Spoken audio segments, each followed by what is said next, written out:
Welcome students. This video is in continuation to the topic Curriculum Reforms in Science Education in reference to NCF 2005. In the previous video, we have discussed about the rationale for curriculum reforms in science education and the criteria for validity of science education as cited in NCF 2005. In this video, we would focus on the recent trends in the field of science education which are based on the recommendation of NCF 2005. So let's begin.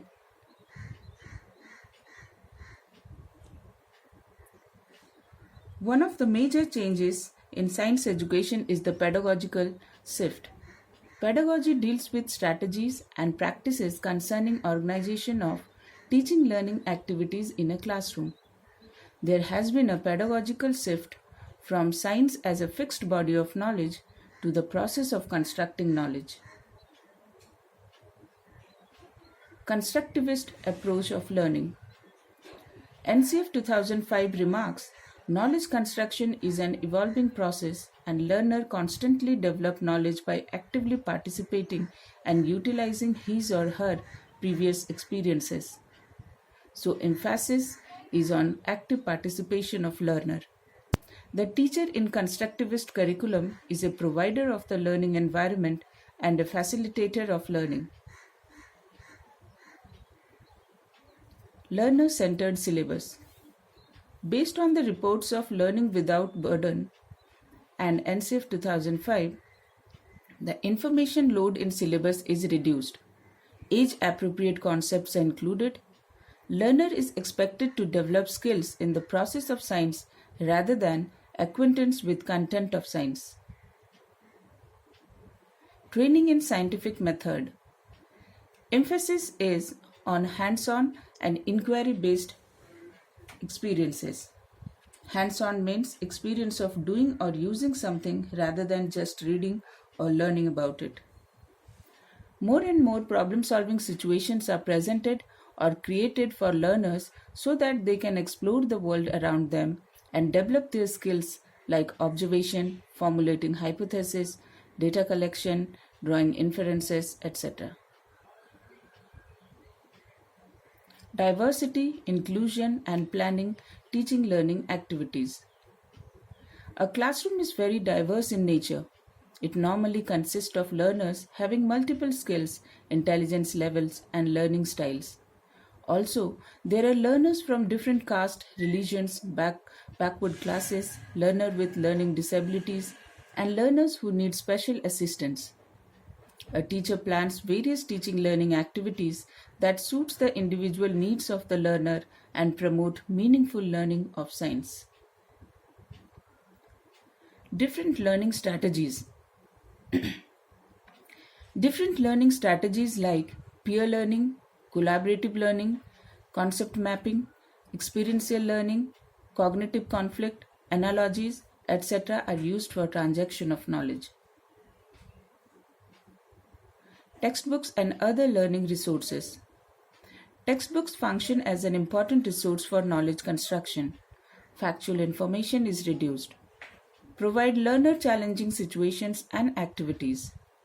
Other learning resources like educational text, videos, workbooks, workshops, games, modules, periodicals, magazines, software, e-library, etc. are also used.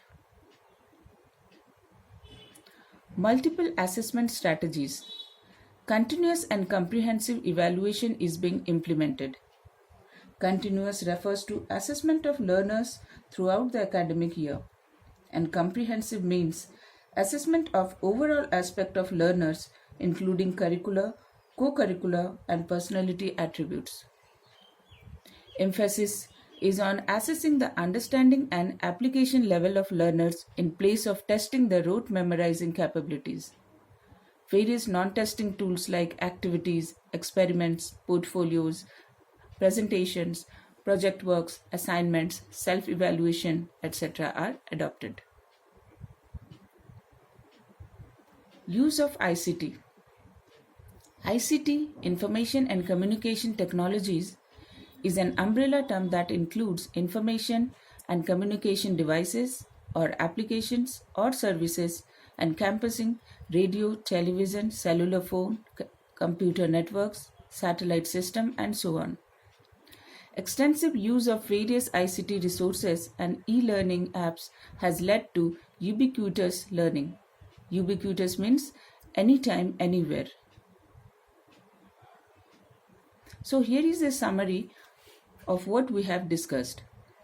We have moved from teacher-centered curriculum to child-centered curriculum, from fixed designs to flexible process, from teachers' guidance and monitoring of learning to teachers' facilitation and support for learning, passive reception to active participation, learning within the classrooms to ubiquitous learning, disciplinary focus to multidisciplinary focus, textbooks to teaching learning materials, assessment, short-term and few to multifarious and continuous assessment.